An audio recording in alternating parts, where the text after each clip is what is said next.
உயிர்த்தெழுந்த இயேசு கிறிஸ்துவின் நாமத்தினாலே வாழ்த்துக்கள். பிரியமானவர்களே,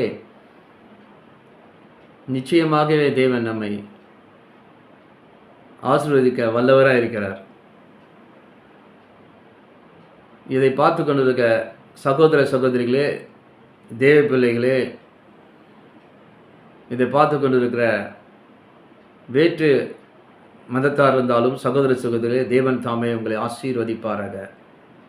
அவருடைய வலதுகரம் பராக்கிரமம் செய்யும். இன்று துக்கிக்கிற உங்களை அவர் ரட்சிக்கிறார்.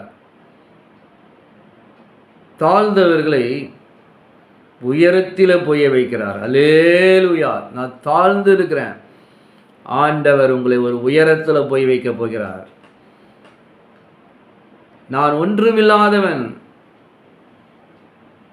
நான் மிகவும் சஞ்சலப்பட்டு கொண்டிருக்கிறேன், தவித்து கொண்டிருக்கிறேன். புயல் போல என் வாழ்க்கையில் சில காரியங்கள் நடந்து கொண்டிருக்கிறது. சில புயல் காற்று வீசுகிறது போல என் வாழ்க்கையில் வீசுது. சகோதர சகோதரியே, கப்பர் சேதமே தவிர உயிர் சேதம் கிடையாது. இயேசு கிறிஸ்துவின் நாமத்தினால கர்த்தர் உங்கள் வலது கையை பிடித்து பயப்படாதே, நான் உனக்கு துணை நிற்கிறேன் என்று சொல்கிறார். அவர் பராக்கிரமுள்ள தேவன்.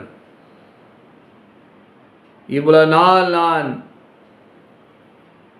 நெருக்கப்பட்டிருந்தேன், ஒடுக்கப்பட்டிருந்தேன், என்னை சிறுமைப்படுத்தினார்கள். எனக்கு என்னென்னலாம் தீங்கு செய்ய வேண்டுமோ அதையெல்லாம் செய்தார்கள், செய்து பார்த்தார்கள். நான் சோர்ந்து போனேன். பவுலே சொன்னார், எனக்கு ஒரு முள் கொடுக்கப்பட்டிருக்கிறது என்றார்.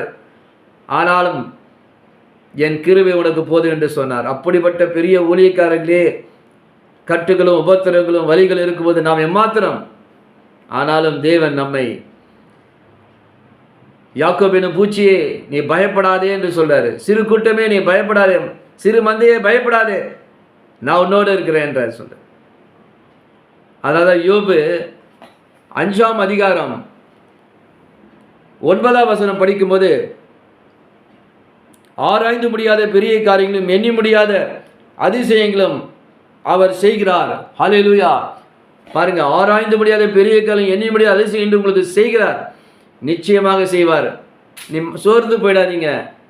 ரொம்ப நாள் நான் ஜெபிச்சு கொண்டு இருக்கேன், சில சஞ்சலம், சில கஷ்டம், சில சோதனை வருதுன்னு இல்லை, ஆண்டு கட்டை செய்து முடிப்பார். உங்களுக்கு குறித்ததை செய்து